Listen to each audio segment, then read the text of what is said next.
Close your eyes and let the weight of the modern world fall away. Let the hum of electronics fade, the glow of screens dim to darkness. You are drifting now, backward through time, not years or decades, but millennia. 6,000 years dissolve like morning mist, and you find yourself standing at the very edge of recorded history, at a threshold where myth and memory blur into something profound and unsettling. Before you stretches an infinite black expanse, the primordial void that existed before creation itself. This is not merely the story of what the Anunnaki did when they arrived on Earth. This is the story of what came before, the lost chapters, the forgotten beginning. What happened in the cosmos before those beings descended from the heavens? What was their world like in its prime, and what catastrophe drove them to seek salvation among the stars? The Sumerian texts whisper these secrets, hidden in wedge-shaped marks pressed into clay tablets over 4,000 years ago. Tonight, we will decode those whispers. We will journey to a time before time, to a place before place, and discover what the oldest written words in human history reveal about the cosmic drama that preceded our own creation. Before we dive deeper, ignite that like button and prepare for the revelations to come. Tell me in the comments where you are listening from, what time it is there. And as always with our videos, the visuals are here to add context, but they aren't necessary to follow along. Thank you for always having our back. Prepare yourself and let's dive in. The story begins not with arrival, but with absence. Not with the Anunnaki standing triumphant upon Earth's soil, but with the vast, terrifying emptiness that existed before anything at all. The Sumerian texts, particularly those creation myths preserved on clay tablets discovered at Nibiru, Eridu and speak of a time that predates even the gods themselves. This is the great paradox at the heart of Mesopotamian cosmology. The gods, these powerful beings who would later descend to shape civilizations and create humanity, were not eternal. They were not the beginning. They too had an origin, and understanding that origin is the key to understanding everything that follows. The oldest Sumerian texts describe this primordial state with a word that sends chills down the spine of anyone who truly contemplates it. Nammu. Also rendered as Namma in some translations, she was not a goddess in the way we typically imagine deities. She was something far more fundamental, far more terrifying. Nammu was the primordial ocean, the cosmic sea that existed before heaven and earth were separated, before the first light pierced the darkness, before existence as we understand it had any definition at all. Picture it, not water as we know it, flowing in rivers or crashing in waves upon a shore. This was something else entirely. The Sumerians conceived of Nammu as a vast, undifferentiated expanse of potentiality, a limitless, dark sea that filled all space, contained all possibility, but manifested as nothing. It was chaos in its purest form. Not the chaotic disorder of a messy room or a turbulent storm, but primordial chaos, the state of pure potential before any organizing principle had imposed structure upon reality.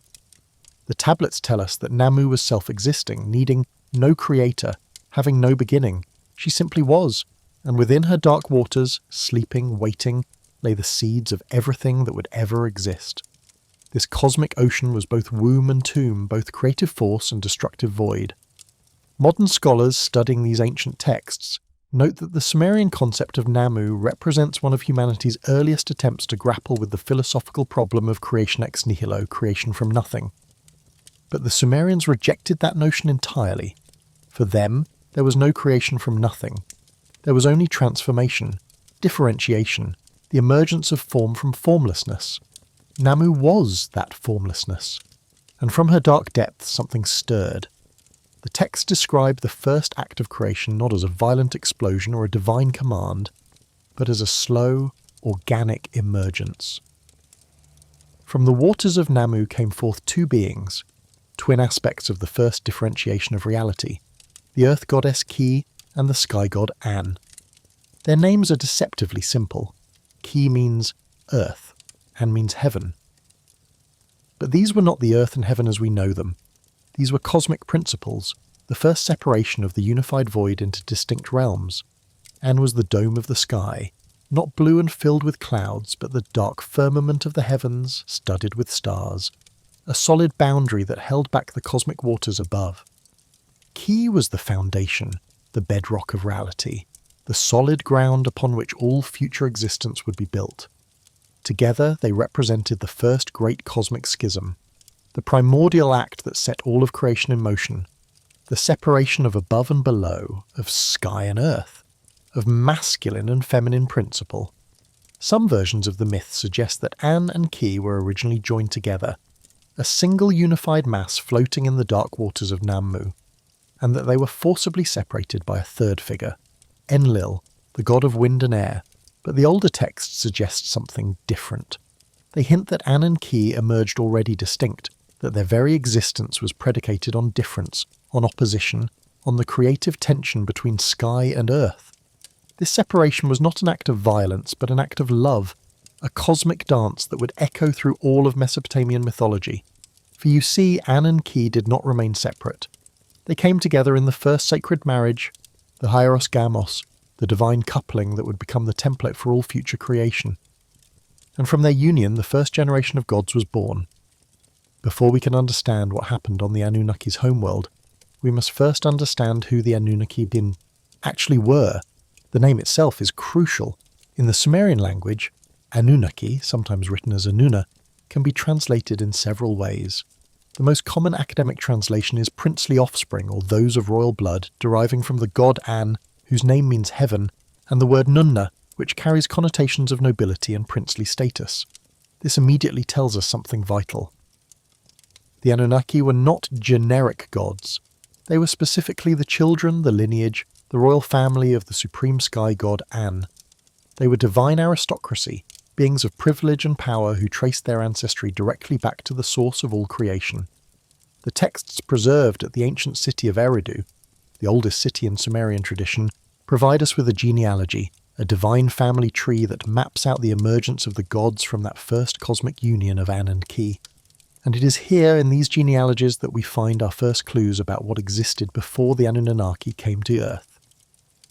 From An and Ki came three mighty deities who would form the core of the Sumerian pantheon. First was Enlil, the god of wind, air and storms, whose name means Lord Air.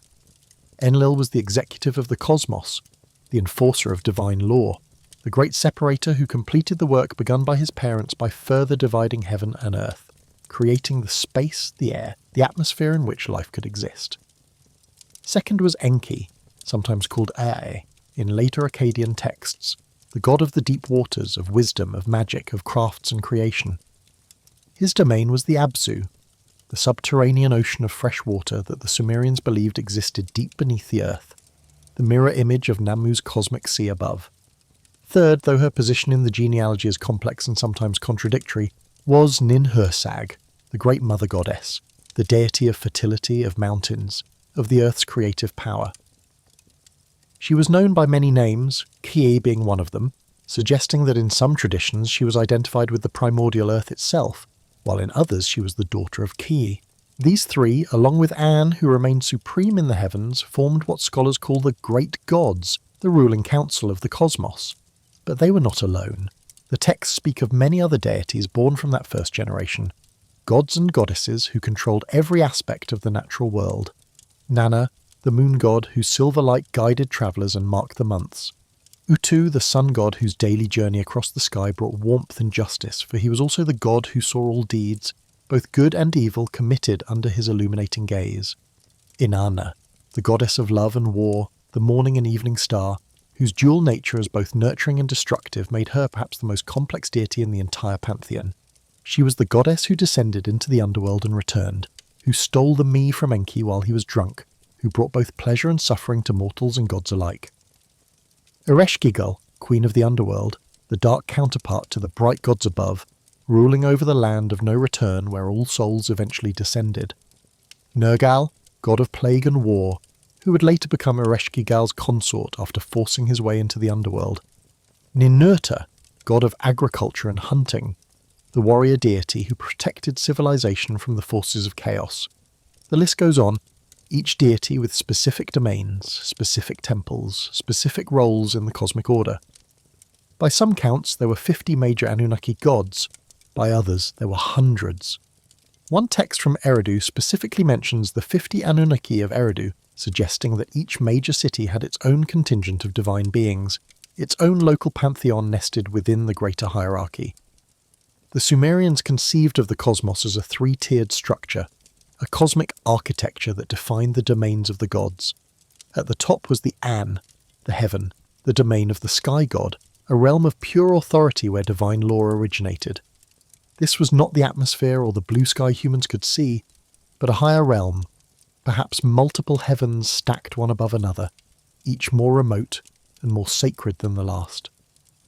In the middle was the key, the earth, the solid ground where humans and gods coexisted, where temples rose and cities sprawled, where agriculture sustained life. But beneath the earth lay the third realm, the Abzu, the cosmic subterranean ocean of fresh water. This was Enki's domain, a mysterious realm of infinite depth, the source of all springs and rivers, the foundation upon which the visible world rested. The Abzu was not merely underground water in a hydrological sense. It was a cosmic principle, the deep, the hidden, the source of wisdom and magic. Some texts describe it as containing Enki's temple, Iabzu, House of the Abzu, where he resided with his wife Damkina, and where he performed his great works of creation and craft. And beneath even the Abzu, in some versions of Sumerian cosmology, lay the Kur, the underworld proper, the land of the dead, a dark realm where the sun travelled during the night, where Ereshkigal held court over the spirits of the deceased. This three-tiered cosmos, heaven, earth, and underworld, with the Abzu as a transitional zone between the living and the dead, structured all Sumerian religious thought. Each realm had its rulers, its laws, its inhabitants, and the boundaries between them, while normally stable, could be crossed under certain circumstances, often with terrible consequences. These were the Anunnaki, the royal family, the divine bureaucracy, the cosmic government. And according to the text, they did not simply exist in some abstract heavenly realm. They were active, involved, almost frighteningly tangible beings who had specific roles, specific dwellings, specific responsibilities. The gods lived in temples, literal physical structures built by human hands but conceived as divine houses where the deity actually resided. The god statue, ornately carved and adorned with precious materials, was not merely a symbol, but was treated as the living presence of the deity. Priests would wake the god each morning, dress the statue, offer it food and drink, perform rituals to maintain the god's favour. This was not symbolic worship, this was practical service to a powerful being who was understood to be genuinely present in the temple, observing, judging, responding to offerings and prayers. But here is where the texts take a darker turn. For they tell us that before these gods could shape the world, before they could create humanity, before they could establish cities and civilizations, they themselves had to endure a period of terrible hardship and labour. This is perhaps the most surprising and humanizing element of Sumerian mythology. The gods were not all powerful, effortless beings who created it with a thought or a word. They had to work, they had to toil, they had to dig and build and sweat. They experienced exhaustion, frustration, pain. They were powerful, yes, vastly more powerful than humans, but they were not infinite in their power. They had limits, they had needs, they could suffer. And in this divine labour, in this cosmic construction project that consumed thousands of years, we find the first hints of what may have happened on their original world before they ever turned their attention to Earth. We find the suggestion that the Anunnaki were not creating for pleasure or artistic expression, but out of desperate necessity, that they were refugees engaged in a massive terraforming operation, preparing a new home because their old one had failed them. The text known as the Etrahasis Epic, one of the most important Mesopotamian creation myths, provides the most detailed account of this divine labour crisis. The epic, preserved on tablets dating to the Old Babylonian period around 1800 BCE, but clearly based on much older Sumerian traditions, begins with a startling premise. Before humanity existed, the gods themselves had to do all the work of creating and maintaining the world. And this work was backbreaking, endless, and deeply resented by those forced to perform it. The text tells us that there was a hierarchy among the Anunnaki. At the top were the great gods, the ruling council, and in the heavens, Enlil commanding the earth and atmosphere, Enki overseeing the waters below. But below them was a vast workforce of lesser deities called the Igigi. The relationship between the Anunnaki and the Igigi is complex and sometimes contradictory in the texts. In some versions, the Igigi seem to be a separate class of younger gods. In others, they appear to be a subclass of the Anunnaki themselves, the divine proletariat, the workers whose labour sustained the cosmic order. The Atracartraehersis epic tells us that for 300 years, the text is very specific about this number. The Igigi gods were forced to do the hard work of creation. They dug out the beds of the great rivers, the Tigris and Euphrates. They carved irrigation canals, they piled up mountains, they performed the fundamental terraforming operations that would make the land suitable for life, and they hated every moment of it. The text is remarkably vivid in its description of their suffering. When the gods like men bore the work and suffered the toil of the gods was great, the work was heavy, the distress was much. Day after day, year after year, century after century, they toiled in the earth, and their resentment grew. This paints a picture that is startlingly different from most creation myths. This is not a serene process of divine will manifesting reality. This is hard physical labour. This is sweat and strain and exhaustion. The gods are not omnipotent beings speaking worlds into existence. They are workers, labourers, engineers engaged in a massive construction project that takes millennia to complete. And then, after 3,600 years, the Igigi could take it no more. The Atrahasis epic describes what happened next in language that sounds less like mythology, and more like a historical account of a labour revolt. The Igigi gods burned their tools. They gathered together in the night, their faces grim, their hearts full of rage. They marched to the house of Enlil, the chief god who had assigned them this endless labour. They surrounded his dwelling, and they demanded an end to their torment. This is one of the most dramatic scenes in all of Mesopotamian literature. The great god Enlil, lord of heaven and earth, commander of the cosmos, is besieged in his own house by an angry mob of divine workers. The text tells us that Enlil was terrified.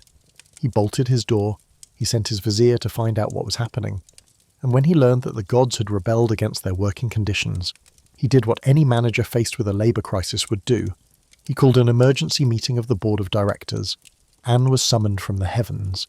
Enki was called up from the depths. The great gods convened in council to address the revolt. And here the text provides us with actual dialogue, actual speeches that give voice to the complaints of the divine workers. A spokesman for the Igigi addressed the council, and his words carry a weight that resonates across millennia.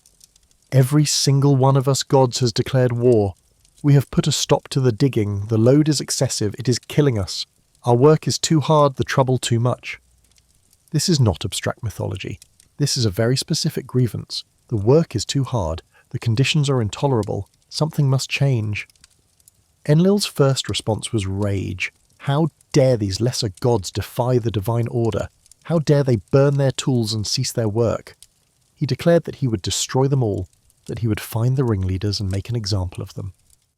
But Enki, the wise god of the waters, spoke with a different voice. Enki was always portrayed in Sumerian mythology as the clever one, the problem solver, the deity who could see solutions that others missed. And now, faced with this cosmic labour crisis, he proposed something revolutionary. Why should we blame them? Enki asked the council. Their work was indeed too hard. Their trouble was too much. Every day the earth cried out. Why should we hear their clamour? And then he offered his solution. Let us create a primitive worker. Let him bear the yoke. Let man carry the toil of the gods. This is it. This is the moment. The decision that would lead to the creation of humanity. But before we can understand why this decision was made, we must ask a deeper question. Why were the gods doing this work in the first place? What were they building? Why was the labour so intense, so demanding, so precisely measured in that specific span of 1,300 years? Some scholars see this simply as a mythological explanation for the existence of humanity. We exist because the gods needed servants. It's a cynical but straightforward reading, but others, particularly those who take a more literal approach to these texts, see something else. They see a description of an actual construction project, a vast planet-wide terraforming operation that required massive labour, precise engineering, and the movement of unimaginable quantities of earth and water.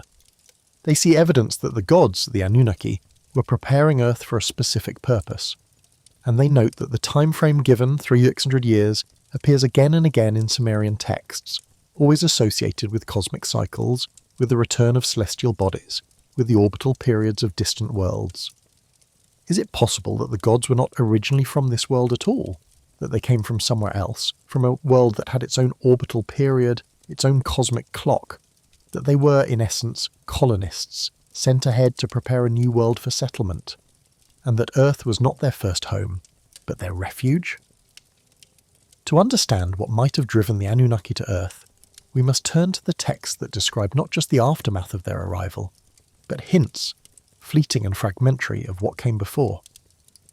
The problem is that the Sumerians did not write comprehensive histories in the way we might hope. Their texts are often literary, poetic, focused on specific events or moral lessons, rather than broad narratives. But if we read carefully, if we piece together fragments from multiple sources, a picture begins to emerge, a picture of a world that once was.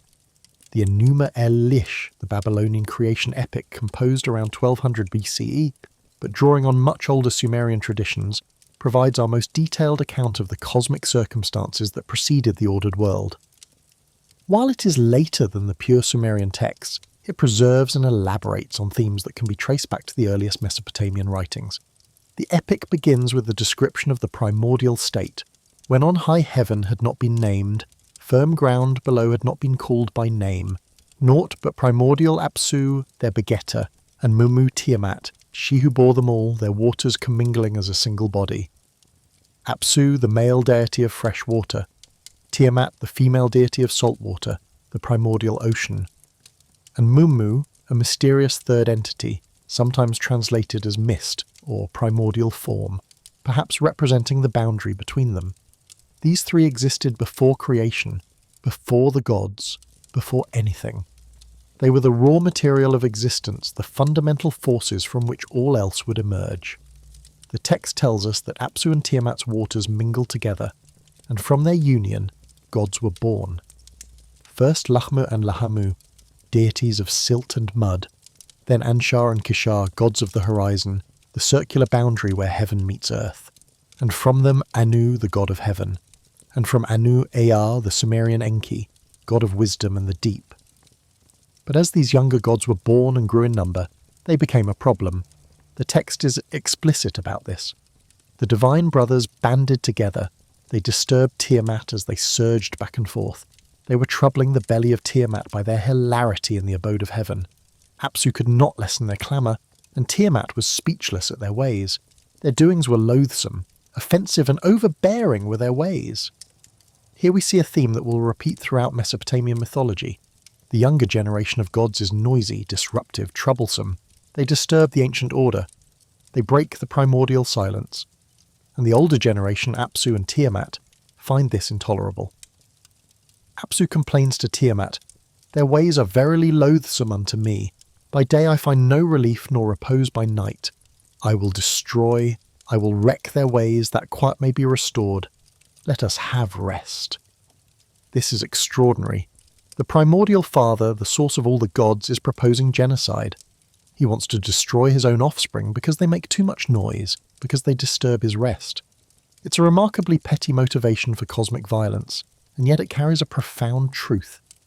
The old order cannot tolerate the new, the ancient powers cannot adapt to change, and so they seek to destroy what threatens their peace. Tiamat in this early part of the story is portrayed as reluctant. What? Should we destroy that which we have built? Their ways indeed are most troublesome, but let us attend kindly. She is the mother, unwilling to harm her children even when they annoy her. But Apsu, with the counsel of his vizier Mummu, decides to act. He will destroy the younger gods, he will wipe them out and restore silence to the cosmos. But the younger gods, clever and resourceful, learn of Apsu's plan, and here Ea, the Sumerian Enki, performs the first great deed that will establish him as the hero and protector of his generation. Using his magic, his wisdom, his mastery of spells and incantations, Ea puts Apsu into a deep sleep, and then, while the primordial father slumbers, Ea kills him. He strips Apsu of his crown, removes his aura of divine power, and takes it for himself. Then he establishes his own dwelling place upon Apsu's corpse, upon the primordial fresh waters, the Abzu, which will now be Ea's domain. This is not a minor plot point. This is the murder of the cosmic father, the overthrow of the primordial order, the younger generation asserting its dominance over the old. And it has consequences, terrible consequences. For while Tiamat was willing to tolerate her troublesome children when they merely disturbed her rest, She cannot tolerate the murder of her consort. The other gods come to her. They whisper in her ear. They tell her she should avenge Apsu. They remind her of his death, and something in Tiamat changes. The reluctant mother becomes the vengeful dragon. She transforms. The text tells us that Tiamat took on a form monstrous and fearful. She creates an army. 11 monstrous beings, creatures of nightmare and chaos. Demons with venom instead of blood. Mad dogs, scorpion men, storm demons, fishmen. Creatures that blur the boundaries between species, between order and chaos. And she places at the head of her army a figure named Kingu, making him her new consort, elevating him to divine leadership and giving him the Tablet of Destinies, the ultimate symbols of cosmic authority. Now the younger gods face annihilation. Tiamat, transformed into a dragon of chaos, leading an army of monsters, is coming to destroy them all. They are paralyzed with fear. Ie, who killed Apsu, cannot face Tiamat. Anu, the king of heaven, goes out to confront her, but returns defeated, unable even to approach her. The gods are in despair. They will be destroyed. Their short existence will end. And then a champion emerges. Marduk, the son of Ea, young and powerful, skilled in magic, bearing weapons of storm and wind. But Marduk does not offer his services freely. He makes a demand. If he defeats Tiamat, if he saves the gods from annihilation, he must be made supreme. His word must be law. The Council of Gods must proclaim him king of all the gods, with absolute authority. It's a power grab, a young god seizing the moment of crisis to elevate himself above all others, even above his elders. But the gods, desperate and afraid, agree. They grant Marduk supreme authority, and he goes forth to face Tiamat. The battle that follows is one of the most vivid and violent scenes in ancient literature.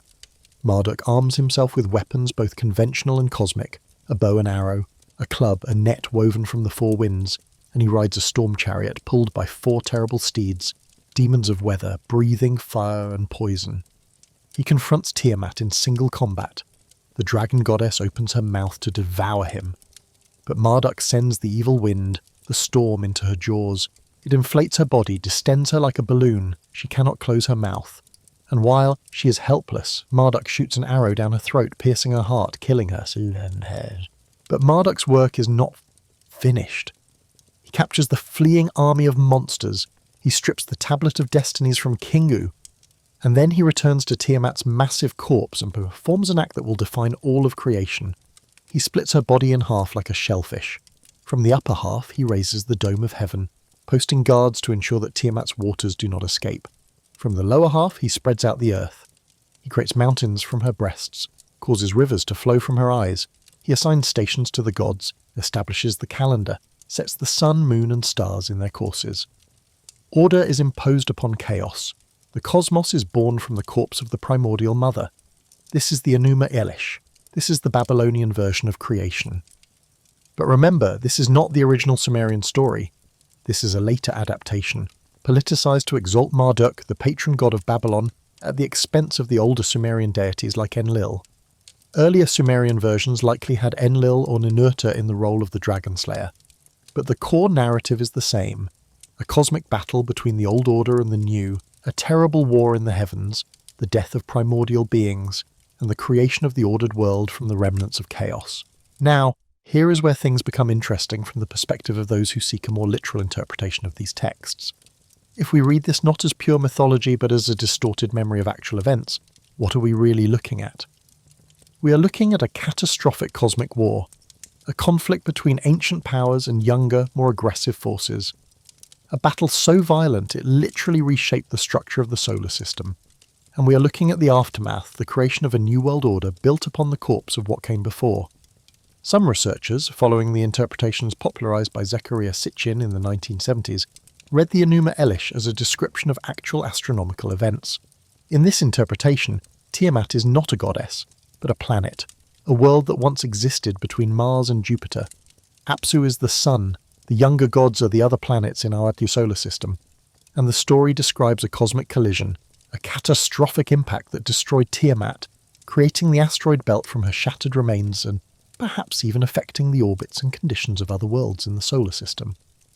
In this reading, Marduk is not a god, but another planet, a massive interloper that entered our solar system from outside, perhaps on a long elliptical orbit. Its passage through the inner solar system brought it into collision with Tiamat, shattering the primordial world. Academic scholars reject this interpretation almost universally. They point out that Sitchin's translations are often inaccurate, that he imposes modern astronomical knowledge onto ancient poetic texts, and that there is no scientific evidence for such a collision or for the existence of a large planet on an unusual orbit. The mainstream view is clear. The Enuma Elish is mythology. It is a political and religious text designed to justify Babylonian supremacy. It is not astronomy. But here is what cannot be denied. The Enuma Elish describes in vivid and specific detail a cosmic catastrophe, a violent restructuring of the primordial order, a battle that resulted in the literal dismemberment of a cosmic entity and the creation of the heavens and earth from the pieces. Whether we read this as myth or as distorted memory, the emotional and narrative truth is the same. Something terrible happened before creation as we know it. Something was destroyed, and from that destruction our world was born. So let us now ask the question that the texts hint at but never fully answer. Where were the Anunnaki during all of this? What world did they originally inhabit? The traditional academic answer is straightforward. The Anunnaki were created along with everything else. They emerged from the primordial chaos along with the rest of the gods. They have no prior home because there was no prior time or place. They are part of the creation myth itself, not separate entities that arrived from elsewhere. But a minority of researchers, and a significant portion of popular belief, proposes something different. They suggest that the Anunnaki were not created during the cosmic restructuring described in the Enuma Elish. They were survivors of it. Or perhaps they were from another world entirely, a world that orbited the sun on a vastly different scale, and they came to Earth in the aftermath of the catastrophe, seeking a new home because their original world had been damaged or destroyed. This brings us to the most controversial element of the ancient astronaut theory, the concept of Nibiru. According to Sitchin's interpretation, Nibiru was the original home of the Anunnaki. It was the planet identified with the Marduk in the Enuma Elish, and it orbits the sun not in a circular path like Earth, but in a vast, highly elliptical orbit that takes 300 years to complete. This 300-year number is crucial. It appears repeatedly in Sumerian texts. It is represented by the Sumerian word sar or shar, which denoted a large period of time. The Sumerian king list, that enigmatic document that lists pre-flood rulers with impossibly long reigns, uses multiples of 300 in its calculations. The Atrahasis epic specifically states that the Igigi gods laboured for 3,600 years before rebelling. Could 3,600 years represent not just a symbolic large number, but an actual orbital period? Could it be that Nibiru, this hypothetical world, swings through the inner solar system every 3,600 years, close enough for travel between worlds to be possible, and then recedes back into the outer darkness for another long age? Mainstream astronomers are emphatic in their rejection of this idea. A planet with such an orbit, they argue, would be gravitationally unstable. It would disturb the orbits of other planets. It would be visible to amateur astronomers when it approached the inner solar system. No such planet has ever been detected. Furthermore, the very idea contradicts basic celestial mechanics. An orbit as extreme as Sitchin proposes, one that brings a planet from the deep outer solar system to within Earth's orbit, would require such specific conditions and would be so easily disrupted by gravitational interactions that it would likely not survive for more than a few orbits before being ejected from the solar system entirely. Yet, the believers persist. They point to ongoing searches for large objects in the outer solar system, to the discovery of dwarf planets like Sedna with strange, elongated orbits, to the theoretical Planet 9 that some astronomers believe must exist to explain gravitational anomalies in the Kuiper Belt. They note that throughout history, planets have been discovered by noting their gravitational effects before the planets themselves were seen. Uranus's orbit led to the discovery of Neptune. Neptune's orbit led to the search for Planet X. Could there still be something out there, something massive, something following an unusual path, something the ancients knew about but we have lost? The debate continues, fierce and unresolved. But let us step back from the astronomical arguments and ask a different question. What does the mythology itself tell us about the Anunnaki's original world, regardless of whether we interpret it literally or symbolically? The texts provide tantalizing hints. In Sumerian cosmology, the gods dwelt in multiple realms, and resided in the highest heaven, a realm above even the visible sky. Enlil governed the earth and the atmosphere. Enki ruled the Abzu, the deep waters below. But there are references, scattered throughout various texts, to the gods having come from somewhere else originally, to their arrival from the place where the sun rises, to their descent from the heavens to establish cities on earth. One of the names given to the Anunnaki is particularly instructive. In some texts they are called those who from heaven to earth came. This is not an academic translation. Scholars tend to translate Anunnaki as princely offspring. But the popular interpretation, based on a more literal reading of the syllables, yields those who from heaven came down. If we take this seriously, it suggests that the Anunnaki's original home was not Earth, not the Earth goddess Ki's domain, but somewhere in the heavens, in An's realm. They descended, they came from above, they arrived. Another clue comes from the detailed descriptions of the gods' dwellings.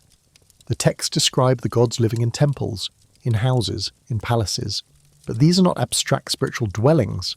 They are physical structures, complete with doors, walls, furnishings. The gods eat and drink, they sleep, they need rest. They experience physical exhaustion. They are described in remarkably corporeal terms for beings we are told are divine and immortal. The Atrahasis epic describes the Igigi gods as becoming tired from their labour, as burning their tools, as surrounding Enlil's house. These are not disembodied spirits, these are physical beings engaged in physical work. If we entertain, just for a moment, the possibility that these texts preserve distorted memories of actual events, what picture emerges? We see a group of advanced beings, the Anunnaki, arriving on a world, Earth. We see them engaging in a massive terraforming project, digging rivers, building mountains, preparing the landscape. We see their workers rebelling after precisely 600 years of labour. We see them making a decision to create a new species, humanity, to take over the work. And if we look back even further to the cosmic catastrophe described in the Enuma Elish, we see a possible reason for their arrival, a disaster, a cosmic war, the destruction of a primordial world. Could it be that Nibiru, the Anunnaki's original home, was damaged in this cosmic catastrophe? That its orbit was destabilized, perhaps thrown into the elongated path that believers describe? That the Anunnaki, facing the slow death of their world, made the decision to seek a new home? That they sent out expeditions during their world's periodic passage through the inner solar system, scouting for suitable planets? That they found Earth, young and barren, but with the potential to support life? That they committed to a vast multi-millennial project to prepare it for colonization? This narrative, purely speculative and rejected by mainstream science, nevertheless has a compelling internal logic. It explains the terraforming described in the Atrahasis. It explains the specific time period of 600 years. It explains why the gods would need to labour at all, why they would need to create humanity as helpers. They were not omnipotent cosmic beings. They were refugees, colonists, survivors of a cosmic catastrophe trying to build a new home before their own world failed completely. Let us examine what the texts tell us about the nature of this original world, this Nibiru. If it existed as more than myth, what was it like? The name Nibiru itself is instructive. In Akkadian, the language of Babylon, Nibiru means crossing point, or place of transition.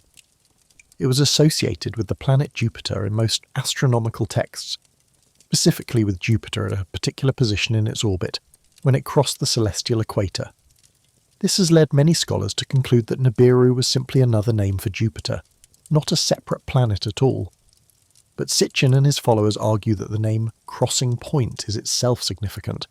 A world that crosses, that transitions, that moves from one part of the solar system to another would be a world on a highly elliptical orbit. A world that periodically crosses the established orbits of the other planets. Furthermore, some Mesopotamian texts assign Nibiru special significance.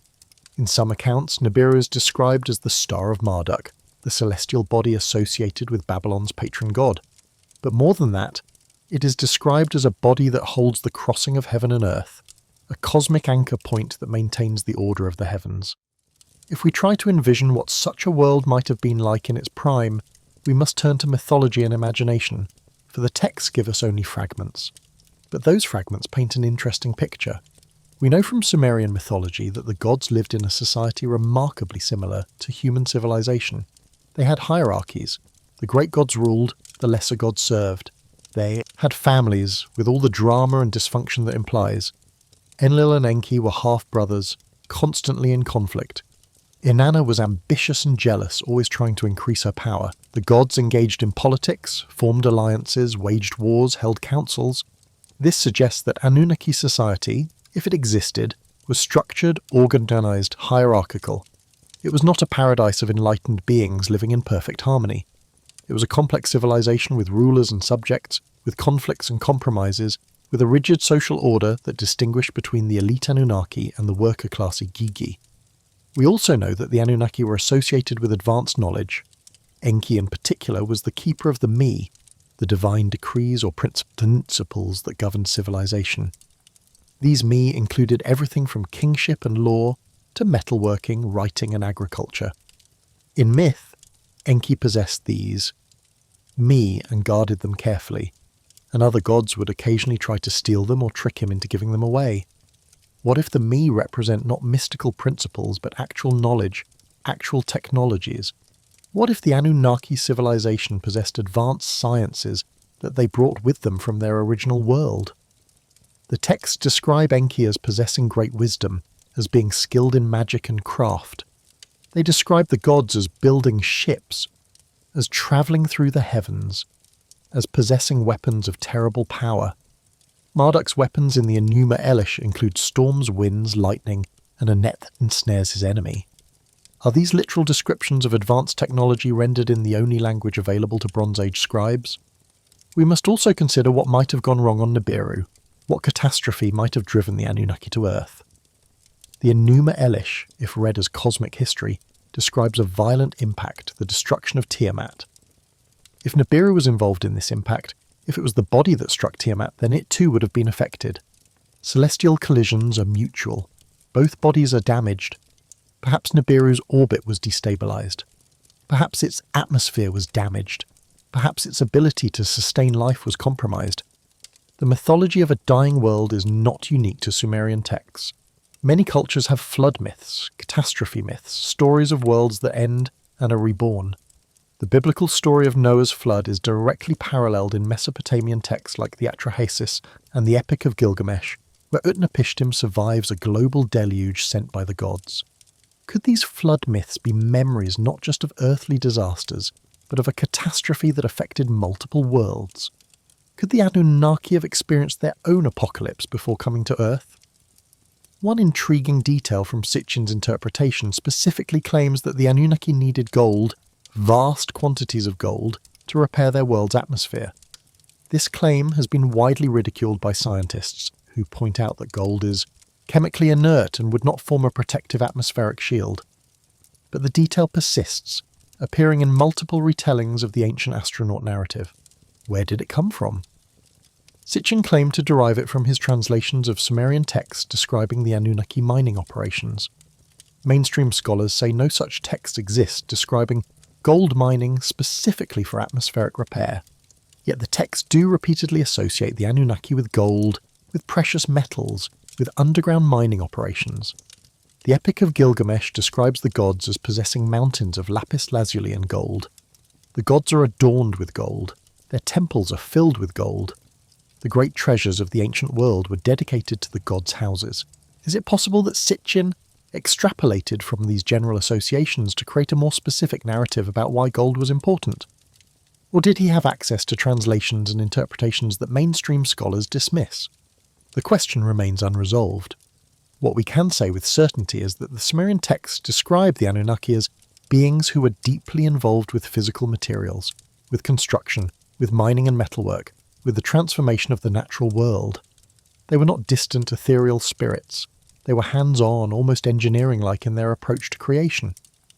If Nibiru existed, if it was the Anunnaki's original home, and if that world was failing, the decision to seek a new home would have been momentous. It would have required long-term planning. It would have required sending out expeditions, surveying candidate worlds, selecting the most promising one, and then committing to a multi-generational project to make it habitable. This brings us back to the 300 years of labour, described in the Atrahasis. If Nibiru's orbital period is 300 years, then the Anunnaki would have only brief windows of opportunity, When their world passed through the inner solar system to travel to Earth, they would arrive. They would work frantically during the years when travel was possible, and then they would have to leave again, or remain behind knowing they would not see their home for another 300-600 years. This creates a poignant human dimension to the mythology. These would not be all-powerful gods effortlessly creating worlds. These would be exiles, separated from their home, working desperately to prepare a refuge, knowing that their civilization's survival depended on their success. After 300-600 years, one complete orbital cycle, the worker gods, the Igigi, had reached their breaking point. They had given their entire period of service, and they rebelled. This led to the creation of humanity. But it also raises a disturbing question. If humans were created to be workers, to be slaves, what happened to the Anunnaki themselves? Why did they need human help at all? The text suggests that the Anunnaki, despite their power, were limited. They could die, they exhausted. They needed sustenance. They aged, though slowly. They were not truly immortal in the absolute sense. They were perhaps simply very long-lived beings from a low-gravity world, or beings with access to advanced medical technology, or some combination of both. And if their numbers were limited, if they were a small expedition far from home, they would absolutely need help to complete the massive task of preparing an entire planet for habitation. The creation of humanity would not be a whim or a convenience. It would be a necessity, the survival plan, the final phase of a project that had already consumed millennia. Let us now turn to the most difficult and speculative question. Does any physical evidence support any part of this narrative? Are there any artifacts, any anomalies, any unexplained traces that might suggest the presence of an advanced non-human civilization in Earth's deep past? This is where we must tread most carefully, distinguishing between proven facts, intriguing mysteries, and pure speculation. The academic consensus is clear and unequivocal. There is no credible physical evidence for ancient aliens visiting Earth. There is no evidence for a planet Nibiru on an unusual orbit. There is no evidence that humans were genetically engineered by non-human intelligence. The development of human civilization can be fully explained by natural evolutionary and cultural processes. The fossil record shows a clear progression from earlier hominids to modern humans. The archaeological record shows gradual development of technology, from simple stone tools to complex metallurgy. The genetic evidence shows that humans share common ancestry with other primates, with no indication of artificial modification or alien DNA sequences. However, there are mysteries, genuine mysteries that even mainstream archaeology struggles to fully explain. These mysteries do not prove the ancient astronaut theory, but they remind us that our understanding of the ancient world is incomplete, and that Bronze Age peoples were capable of far more than we often give them credit for. Take, for example, the sudden emergence of Sumerian civilization around 3200 BCE. The Sumerians appear in southern Mesopotamia with a fully developed writing system, advanced mathematics based on the number 60, sophisticated architecture including the first ziggurats, complex irrigation systems that transformed the land between the Tigris and Euphrates, and highly organized city-states with professional priesthoods, standing armies, and bureaucratic administration. Some argue this emergence was too sudden, too advanced, to be purely indigenous development. They point to the lack of clear precursor cultures showing gradual evolution toward these achievements. They suggest it was the result of knowledge transfer from the Anunnaki, that the gods literally taught humans these skills as described in the myths. Mainstream scholars counter that the emergence was not actually sudden when examined closely. Archaeological evidence shows gradual development of urban centres in the Uruk period, building on earlier Ubaid culture that dates back to 6500 BCE. The Ubaid people already had sophisticated pottery, built temples on platforms, and established trade. Networks. The writing system began as simple pictographs used by temple accountants to track goods, gradually evolving over centuries into the full cuneiform script. The architecture developed incrementally, from simple mud brick structures to increasingly elaborate temples and palaces. The mathematics emerged from practical needs, counting and dividing goods, measuring fields, calculating areas and volumes for construction projects. There was continuity, not sudden appearance. The ziggurat form itself evolved from earlier temple platforms, each generation building higher, closer to the heavens. Nevertheless, the Sumerians themselves claim their civilization was a gift from the gods. The texts explicitly state that kingship was lowered from heaven, that the gods taught humans agriculture, metalworking, writing and law. The Sumerian king list begins with a formula that appears repeatedly throughout. After the kingship descended from heaven, the kingship was in Eridu. This phrase, descended from heaven, can be read as metaphor for divine legitimation, or it can be read literally as describing an actual transfer of authority and knowledge from beings who came from the sky. Another mystery concerns the astronomical knowledge of ancient peoples. The Sumerians possessed sophisticated mathematics based on the number 60, the sexagesimal system we still use for measuring time and angles. 60 seconds in a minute, 60 minutes in an hour, 360 degrees in a circle. These are Sumerian innovations that have persisted for 5,000 years because they are mathematically elegant and practically useful. But why base a number system on 60? Modern decimal systems use 10 because we have 10 fingers. The Sumerians had 10 fingers too. Why choose 60? Some mathematicians note that 60 is highly composite, divisible by 1, 2, 3, 4, 5, 6, 10, 12, 15, 20, 30, and 60, making it extraordinarily useful for division and fractions. Others point to astronomical reasons, that 360 is close to the number of days in a year, making it useful for tracking celestial cycles. The Sumerians tracked planetary movements with remarkable precision. They identified 5 visible planets, Mercury, Venus, Mars, Jupiter and Saturn, and assigned gods to each. They knew the orbital periods of these planets with accuracy that should have required centuries of careful observation. They understood the concept of the ecliptic, the path the sun appears to follow across the sky, and they divided it into 12 sections, creating the zodiac that we still use today. Most remarkably, they seem to have known about the precession of the equinoxes, a 25 and 20-year cycle caused by the slow wobble of Earth's rotational axis. This cycle cannot be detected in a single human lifetime or even in a single generation.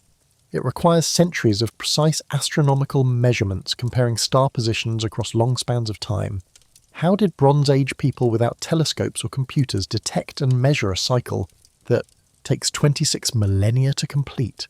The academic answer is patient multi-generational observation by dedicated priesthoods, combined with the excellent visibility of stars in the clear desert skies of Mesopotamia.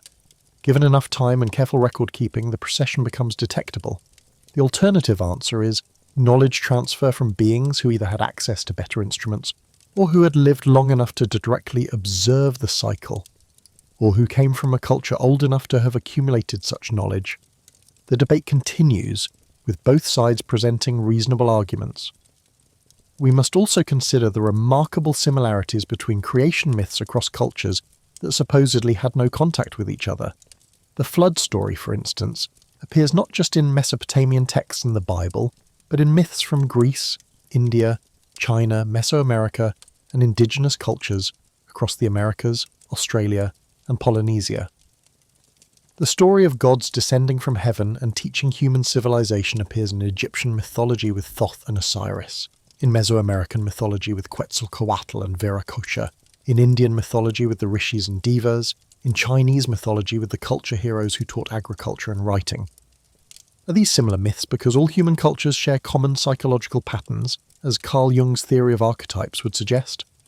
Are they cultural diffusion, ideas spreading along ancient trade routes from a single origin point?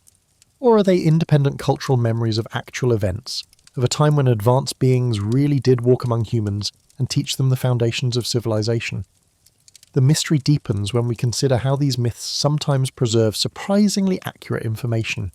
The Sumerian account of the solar system, for instance, as depicted on certain cylinder seals, seems to show awareness of all the planets, including Uranus and Neptune, which were not officially discovered until the 18th and 19th centuries with telescopes. Ancient astronaut theorists point to cylinder seal VA243 as depicting the solar system with the Sun at the centre, surrounded by 11 planetary bodies, supposedly showing knowledge impossible for ancient people. Mainstream scholars counter that the seal actually depicts a star surrounded by smaller stars or dots, a common decorative motif, and that the interpretation as a solar system map is wishful thinking, forcing modern knowledge onto ancient artwork. Similar debates rage over other anomalous artifacts and sites. The ancient site of Göbekli Tepe in Turkey, built around 9600 BCE by supposedly primitive hunter-gatherers, features massive carved stone pillars arranged in circles, sophisticated bas-relief carvings of animals and symbols, and evidence of complex social organisation thousands of years before the invention of agriculture. How did Stone Age people accomplish this without metal tools, without written language, without the surplus food? Production that agriculture provides. Mainstream archaeology celebrates it as proof that humans are more creative and capable than previously thought, that complex societies can emerge before agriculture. Alternative researchers see it as evidence of lost advanced civilizations or ancient assistance from non-human sources. The truth, as always, lies in evidence carefully examined and theories rigorously tested, but the mysteries remain genuine, and they fuel continued speculation about humanity's deep past and the possible involvement of forces we do not yet understand. Mainstream scholars counter that the emergence was not actually sudden. Archaeological evidence shows gradual development of urban centres in the Uruk period, building on earlier Ubaid culture. The writing system began as simple pictographs for accounting and gradually evolved into cuneiform. The architecture developed from simple mud structures to increasingly elaborate temples. There was continuity, not sudden appearance. Nevertheless, the Sumerians themselves claimed their civilization was a gift from the gods. The texts explicitly state that kingship was lowered from heaven, that the gods taught humans agriculture, metalworking, writing and law. The Sumerian king list begins. After the kingship descended from heaven, the kingship was in Eridu. This is either mythology explaining natural processes, or it is a literal description of knowledge transfer from an outside source. Another mystery concerns the astronomical knowledge of ancient peoples. The Sumerians knew of a sophisticated mathematics based on the number 60, the sexagesimal system we still use for measuring time and angles. They tracked planetary movements with remarkable precision. They knew the precession of the equinoxes, a 25,020-year cycle that requires centuries of careful observation to detect. How did they acquire such knowledge? Natural observation over generations, say the scholars. They had clear desert skies, a priesthood dedicated to watching the heavens, and centuries to compile observations. Knowledge transfer from more advanced beings, say the alternative theorists. The Sumerians knew things they shouldn't have known without telescopes and modern instruments. The debate cannot be resolved with current evidence. We must also consider the mythology itself as evidence, not of literal events, but of something profound in the human experience. Carl Jung would argue that these myths of gods descending from heaven, of a time before humanity, of creation through cosmic violence, are archetypes, universal patterns in the human psyche. They recur across cultures not because aliens visited everyone, but because they reflect fundamental psychological truths about human consciousness, about our need for meaning, for origins, for connection to something greater than ourselves. Others argue that myths are distorted memories of real events, passed down through oral tradition for so long that the factual core has been obscured by poetic elaboration. The flood myths might remember actual catastrophic floods. The wars of the gods might remember actual wars between early human communities. The Anunnaki might remember a real founding group, perhaps migrants from another region who brought advanced knowledge, who were deified by later generations into gods. Still others maintain that the myths should be taken at face value, that our ancestors were not primitive and superstitious, that they recorded what they actually witnessed, and that we should have the humility to consider that they might have been telling the truth, even if that truth is difficult for us to accept. Perhaps the most honest answer is uncertainty. We do not know for certain what inspired these myths. We do not know if Nibiru ever existed as anything more than a name for Jupiter, or a conceptual crossing point in the sky.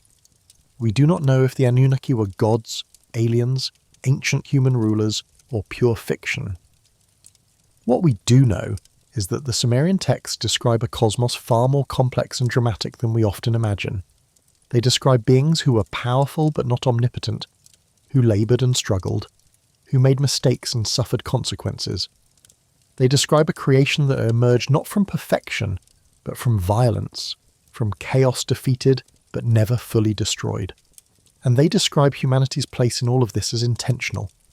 We were created for a purpose, and we are not accidents of evolution or chance combinations of chemicals.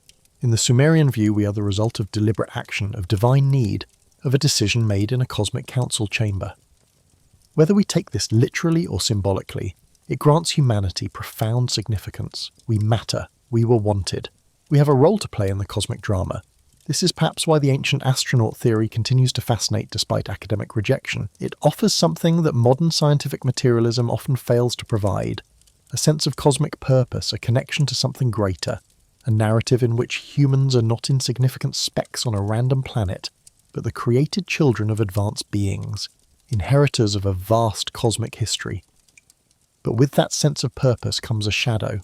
For if we were created to be slaves, if we are the property of beings who might return to claim us, then our freedom, our autonomy, our very identity as independent beings is called into question.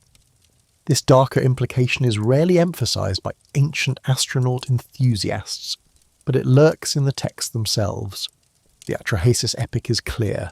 Humans were created specifically to bear the workload of the gods, to free the Anunnaki from toil. We are not cherished children, we are constructed tools. The texts describe Enki mixing clay with the blood of a slain god to create the first humans. There is something violent and utilitarian about this process. We are made from earth, from the flesh of the world itself, but also from divine blood, giving us intelligence enough to understand commands, but not enough to question our makers. The ultimate question the Sumerian texts force us to confront is this: what do we owe to our creators, if they exist? If the Anunnaki were real, if they genetically engineered humanity, if they gave us civilization and knowledge, but did so for their own purposes, to serve their own needs, do we owe them gratitude or resentment? Are we still bound to serve them if they return? Or have we, through our own efforts across thousands of years, earned our independence, our freedom to chart our own destiny?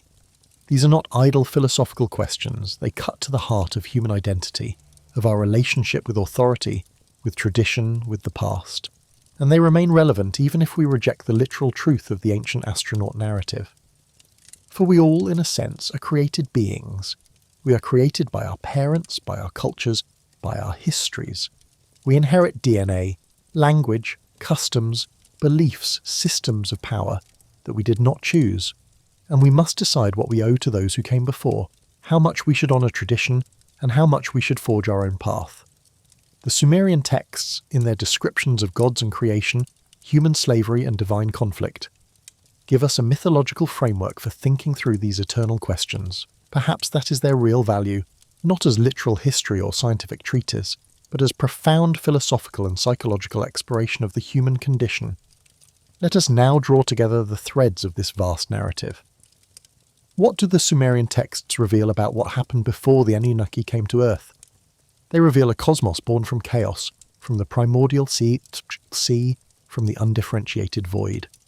They reveal the emergence of first principles, sky and earth, the fundamental division that makes existence possible.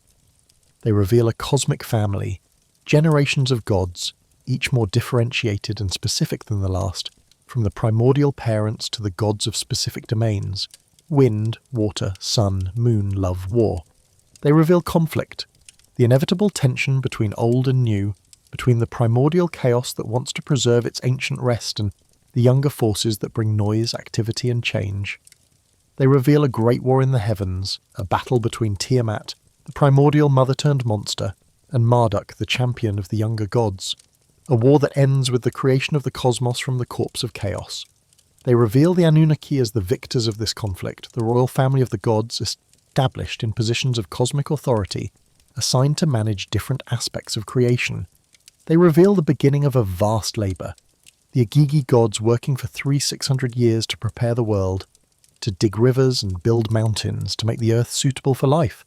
They reveal a revolt, a labour crisis that threatens the entire project, resolved by the creation of a new species designed to bear the workload.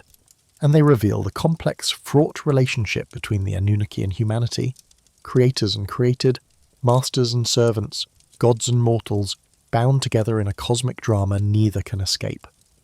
Whether we interpret these texts as literal history, as mythology, as distorted memory, or as philosophical allegory, their power is undeniable. They force us to ask the biggest questions. Where do we come from? Why are we here? Are we alone in the cosmos? What is our relationship to the forces that created us? Whether we call those forces gods, aliens, evolution, or simple chance? The academic world has largely dismissed the ancient astronaut interpretation of these texts as pseudoscience, as wishful thinking by people who cannot accept that ancient humans were capable of great achievements without supernatural or extraterrestrial help. And in many ways, the academics are right. The translations that support the ancient astronaut theory are often questionable. The archaeological evidence for alien contact is non-existent. The astronomical evidence for Nibiru has not materialized despite decades of searching. And yet, the mystery persists. The texts continue to fascinate, and new generations continue to wonder if there might be some kernel of truth, some fragment of actual memory hidden within the mythology. Perhaps the truth lies somewhere in between. Perhaps the Anunnaki were not literal aliens from another planet, but they were also not pure fiction. Perhaps they were an advanced human civilization that predated the Sumerians, a lost culture destroyed in a catastrophe, whose survivors brought knowledge to the early Mesopotamians and were remembered as gods. Perhaps Nibiru was not a planet, but a cosmic event, a passing comet or asteroid that ancient peoples witnessed and incorporated into their mythology. Perhaps the 300-year cycle refers not to an orbital period, but to some other recurring phenomenon, solar cycles or climate patterns or cultural upheavals. Or perhaps we should simply acknowledge the limits of our knowledge. The Sumerians lived 5,000 years ago. Their oldest myths were already ancient to them, passed down through oral tradition from an even earlier time. We are trying to reconstruct events, if they were events at all, that occurred thousands of years before the oldest texts were written. It is remarkable that we have any information at all. It is hubris to think we can reconstruct with certainty what happened in those distant days. As you drift here in the darkness, the story of the Anunnaki's lost homeworld, their cosmic war, their arrival on Earth, their creation of humanity, all of this swirls around you like the primordial waters of Nammu. You cannot grasp it entirely. It is too vast, too strange, too, distant. But you can feel its power, its pull, its insistence that you take it seriously, that you do not dismiss it out of hand. The Sumerian scribes who pressed these words into clay 4,000 years ago believed they were recording truth. They believed they were preserving the most important knowledge their culture possessed, the story of how everything began. They wrote it down not as entertainment but as sacred history, as the foundational narrative upon which their entire civilization was built. And for 1,000 years, new scribes copied these texts, preserving them, passing them down, ensuring they would not be lost. That alone suggests these stories mattered profoundly. Whether they are mythology or history or something in between, they carried meaning, truth of a kind we may have lost, ability to fully comprehend. In our modern world of science and technology, we tend to divide things into categories: fact or fiction, real or imaginary, true or false. But ancient peoples thought differently.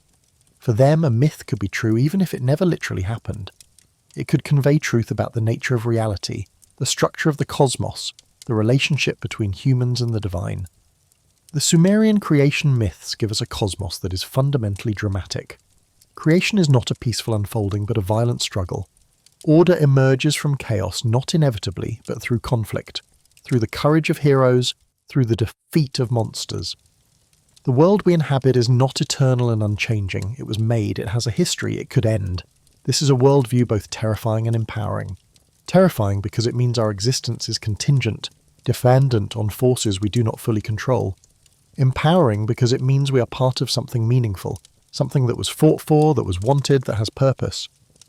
And in that ancient story of the Anunnaki, beings who descended from the heavens, who laboured to transform a world, who created humanity in their image but for their own purposes, we find a mirror. We see ourselves. We are the Anunnaki now, shaping our world with technology, manipulating genetics, reaching for the stars. We are beginning to develop the capability to travel to other planets, to establish colonies, to transform Mars or the Moon or distant exoplanets to make them habitable. In 1,000 years or 10,000, will our descendants be the Anunnaki to whatever life forms they encounter, whether they find them or create them? Will they be remembered as gods by the civilizations they establish? Will future archaeologists on distant worlds puzzle over the texts and artifacts we leave behind, trying to reconstruct what happened before their creators arrived? This recursive nature of the myth, the way it looks both backward to our origins and forward to our potential future, is perhaps its deepest power. The Sumerian texts do not give us a simple origin story. They give us a template, a pattern, a way of thinking about creation, about work, about their relationship between creators and created, about the cycles of rise and fall that seem to govern all civilizations. Whether the Anunnaki were real or imagined, whether Nibiru orbits in the darkness or exists only in myth, the story they tell is our story. It is the story of beings trying to survive, to build, to create, to leave something lasting behind. It is the story of workers who rebel when the burden becomes too great, of rulers who must adapt or face overthrow. It is the story of violence that leads to creation, of chaos that is shaped into order, of the old giving way to the new. These patterns repeat throughout human history because they are fundamental to existence itself. The Sumerians understood this. They encoded it in their myths, and those myths have survived because they still speak to something deep within us, something that recognizes truth even when we cannot verify facts. So we are left with mystery. The Sumerian texts reveal that before the Anunnaki came to Earth, there was chaos, there was cosmic war, there was a decision made in a divine council to embark on a great work. They reveal that the Anunnaki themselves have a history and origin, a homeland, whether that homeland was a distant planet or the heaven of mythology, or simply the earlier phases of Mesopotamian culture that predated the historical period. They reveal that humanity's creation was not an act of pure benevolence, but a solution to a practical problem, a way to sustain a civilization that could not sustain itself. And they reveal that our relationship with our creators, whoever or whatever they are, is complex, necessary, sometimes oppressive, always significant. These texts do not give us certainty.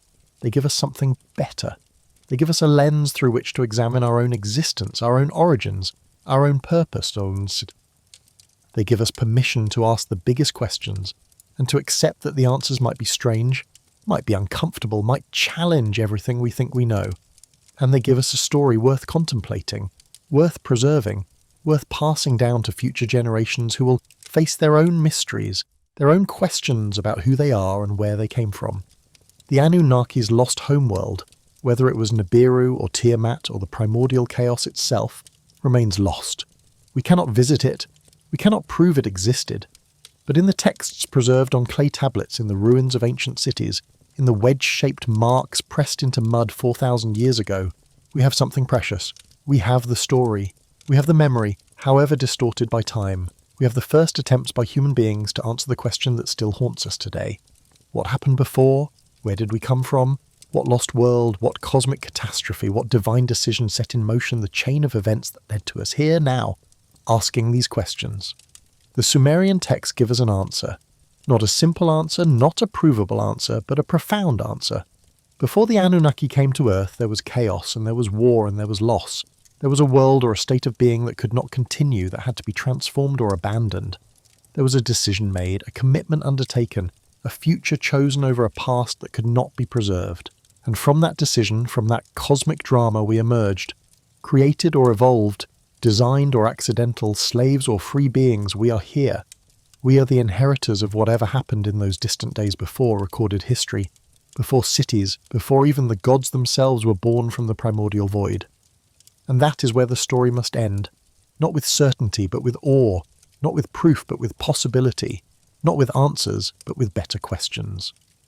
The mystery of what happened before the Anunnaki came to Earth will likely never be fully solved, but it will always be worth contemplating, because in trying to understand their origin, we come to better understand our own. We come to appreciate the vast depths of time, the cosmic scale of existence, the improbable chain of events, whether divine or natural or some combination of both, that had to occur for us to be here. As you open your eyes now, returning to the present, to your room, to the soft glow of screens and the comfort of the familiar modern world, carry this with you. Somewhere in the vast expanse of space and time, on clay tablets in museum collections, in the ruins of ancient cities, in the forgotten memories, encoded in the oldest myths, there is a story about beings who came from the heavens and made us what we are. Whether that story is literally true or metaphorically profound or simply a beautiful fiction created by people trying to make sense of their world, it remains powerful. It remains haunting. It remains, in its own way, true.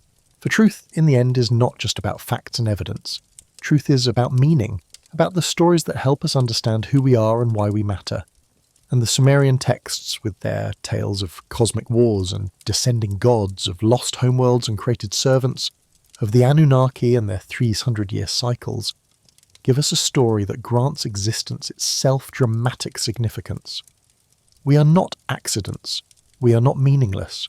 We are part of a vast cosmic narrative that stretches back to the beginning of time and forward to an unknowable future. We are the created beings who became creators, the servants who became masters of their own destiny, the children of the Anunnaki, whether they were gods or aliens, or simply our own ancestors remembered through the distorting lens of mythology. And that story, that profound and troubling and magnificent story, is our inheritance from the oldest civilization on Earth, preserved in the world's first written words, waiting for anyone brave enough to read them and ask what they truly mean. Thank you for joining me on this journey through time, through myth, through the vast mysteries of ancient Sumer. If you found value in this exploration, please consider sharing it, liking it, subscribing to continue these deep dives into the forgotten corners of our past. Let me know in the comments what you think. Do you believe the Anunnaki were real? Do you think Nibiru exists? Or do you see these texts as pure mythology, beautiful stories with no basis in physical reality? The discussion, like the mystery itself, continues.